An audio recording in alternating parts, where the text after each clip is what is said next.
Hi hello ನಮಸ್ತೆ welcome back Shivadeep YouTube channel. ನಾವಿವತ್ತು 1 cup ರವೆನ ಯೂಸ್ ಮಾಡಿಕೊಂಡು ಕ್ರಿಸ್ಪಿಯಾಗಿ ವಡೆನ ಯಾವ ರೀತಿ ರೆಡಿ ಮಾಡ್ಕೊಳ್ಳೋದು ಅಂತ ನೋಡ್ಕೊಬರೋಣ.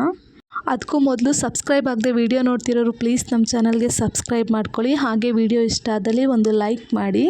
ನಾನಿವತ್ತು ಒಂದು ಪಾತ್ರೆನ ಸ್ಟವ್ ಮೇಲೆ ಇಟ್ಕೊಂಡು ಗ್ಯಾಸ್ನ ಮೀಡಿಯಮ್ ಫ್ಲೇಮಲ್ಲಿ ಇಟ್ಕೊಂಡು ಅಳತೆ ತಗೊಂಡಿರೋ ಬೌಲಲ್ಲಿ 2 ಬೌಲ್ನ ನೀರು ಹಾಕ್ಕೊಳ್ತಾ ಇದ್ದೀನಿ. 1 ಕಪ್ಪು ರವೆಗೆ 2 ಬೌಲ್ ನೀರನ್ನ ಹಾಕ್ಕೊಳ್ತಾ ಇದ್ದೀನಿ. ಅದಕ್ಕೇ 1 ಟೇಬಲ್ ಸ್ಪೂನು ತುಪ್ಪ ಹಾಗೆ 1 ಟೇಬಲ್ ಸ್ಪೂನು ರುಚಿಗೆ ತಕ್ಕಷ್ಟು ಉಪ್ಪನ್ನ ಹಾಕ್ಕೊಳ್ತಾ ಇದ್ದೀನಿ. ನೀವು ಇದಕ್ಕೆ ಅಡುಗೆ ಆಯಿಲ್ನ ಕೂಡ ಯೂಸ್ ಮಾಡ್ಕೊಳ್ಬೋದು. ನೀರು ಚೆನ್ನಾಗಿ ಕುದಿ ಬಂದಮೇಲೆ ಗ್ಯಾಸ್ನ ಮೀಡಿಯಮ್ ಫ್ಲೇಮಲ್ಲಿ ಇಟ್ಕೊಂಡು ರವೆನ ಹಾಕ್ಕೊಂಡು ತಿರ್ಸ್ಕೊಳ್ತಾ ಇದ್ದೀನಿ. ಈ ಥರ ಗಂಟಾಗಬಾರ್ದು, ನಿಧಾನಕ್ಕೆ ತಿರ್ಸ್ಕೊಳ್ತಾ ಇದ್ದೀನಿ. ಗ್ಯಾಸ್ನ ಮೀಡಿಯಮ್ ಫ್ಲೇಮಲ್ಲಿಟ್ಟು ಈ ಹದಕ್ಕೆ ಹಿಟ್ಟನ್ನ ಕಲಿಸ್ಕೊಳ್ತಾ ಇದ್ದೀನಿ. ಈಗ ಒಂದು 2 ನಿಮಿಷ ಪ್ಲೇಟ್ನ ಮುಚ್ಚಿಡ್ತಾ ಇದ್ದೀನಿ. 2 ನಿಮಿಷ ಆಗಿದೆ ನೋಡಿ, ಈ ಹದದಲ್ಲಿದೆ ಹಿಟ್ಟು. ನಾನಿವಾಗ ಇದಕ್ಕೆ 1 ಟೇಬಲ್ ಸ್ಪೂನು ಕೊತ್ತಂಬರಿ ಸೊಪ್ಪು ಹಾಗೆ ಕರಿಬೇವಿನ ಸೊಪ್ಪು ಹಾಗೆ ತೆಂಗಿನಕಾಯಿ ಚೂರುಗಳನ್ನ ಸಣ್ಣದಾಗಿ ಹೆಚ್ಚಿಟ್ಕೊಂಡಿದ್ದೀನಿ, ಒಂದು ಅರ್ಧ ಕಪ್ಪಷ್ಟು. ಇದಕ್ಕೇ ಸೇರಿಸ್ಕೊಂಡು ಚೆನ್ನಾಗಿ ಮಿಕ್ಸ್ ಮಾಡ್ಕೊಳ್ತಾ ಇದ್ದೀನಿ. ಈ ಥರ ಎಲ್ಲ ಚೆನ್ನಾಗಿ ಮಿಕ್ಸ್ ಆಗಬೇಕು. ಆ ಥರ ಹಿಟ್ಟಿಗೆ ಇದನ್ನು ಹಾಕ್ಕೊಂಡ್ಬಿಟ್ಟು ನಾದ್ಕೊಳ್ತಾ ಇದ್ದೀನಿ ಹಿಟ್ಟನ್ನು. ನೋಡಿ ಈಗ ರೆಡಿ ಆಗಿದೆ. ಇದನ್ನೇ ನಾನಿವಾಗ ವಡೆ ರೀತಿ ತಟ್ಕೊಳ್ತಾ ಇದ್ದೀನಿ. ಈ ಥರ ತಟ್ಕೊಂಡ್ಬಿಟ್ಟು ಮಧ್ಯೆ ಒಂದು ಹೋಲ್ ಮಾಡ್ಕೊಳ್ತಾ ಇದ್ದೀನಿ. ಮಧ್ಯೆ ಹೋಲ್ ಮಾಡೋದ್ರಿಂದ ಈಸಿಯಾಗಿ ಬೇಗ ಬೇಯ್ಕೊಂಡು ಬಿಡುತ್ತೆ.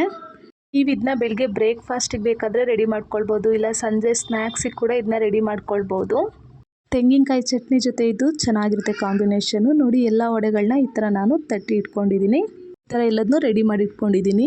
ಈಗ ನಾನು ಆಯಿಲ್ನ ಕಾಯೋದಕ್ಕೆ ಇಟ್ಕೊಂಡ್ಬಿಟ್ಟಿದ್ದೀನಿ. ಈ ಥರ ಆಯಿಲ್ ಹೀಟ್ ಆದಮೇಲೆ ತಟ್ಟಿ ಇಟ್ಕೊಂಡಿರೋ ವಡೆನ ಇದಕ್ಕೆ ನಾನು ಬಿಟ್ಕೊಳ್ತಾ ಇದ್ದೀನಿ. ಗ್ಯಾಸ್ನ ಮೀಡಿಯಮ್ ಫ್ಲೇಮಲ್ಲೇ ಇಟ್ಕೊಂಡ್ಬಿಟ್ಟು ಕಾಯಿಸ್ಕೊಳ್ಳಿ. ಮಧ್ಯೆ ಮಧ್ಯೆ ಈ ಥರ ತಿರ್ಸಿ ಹಾಕ್ಕೊಳ್ತಾ ಇರಿ, ಚೆನ್ನಾಗಿ 2 ಕಡೆನೂ ಬೇಯಿಸ್ಕೊಳ್ಳಿ. ನೋಡಿ ಇವಾಗ ಇದು ಬೆಂದಿದೆ, ರೆಡಿಯಾಗಿದೆ.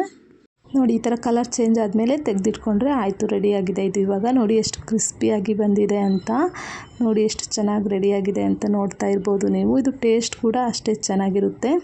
ಯಾವುದೇ ರೀತಿ ಸೋಡಾ ಉದ್ದನ್ನೆಲ್ಲ ಬಳಸಿಲ್ಲ, ಆದ್ದರಿಂದ ಇದು ಹೆಲ್ದಿಯಾಗಿರುತ್ತೆ. ನೋಡಿ ಇದು ಎಷ್ಟು ಕ್ರಿಸ್ಪಿಯಾಗಿ ಬಂದಿದೆ ಅಂತ. ನಾನು ಇದನ್ನ ಓಪನ್ ಮಾಡಿ ಕೂಡ ತೋರಿಸ್ತಾ ಇದ್ದೀನಿ. ನೋಡಿದ್ರಲ್ಲ ಫ್ರೆಂಡ್ಸ್, ಇವತ್ತಿನ ವಿಡಿಯೋ ನಿಮಗೆ ಇಷ್ಟ ಆಗಿದ್ದರೆ ಒಂದು ಶೇರ್ ಮಾಡಿ, ಲೈಕ್ ಮಾಡಿ, ಕಮೆಂಟ್ ಮಾಡಿ.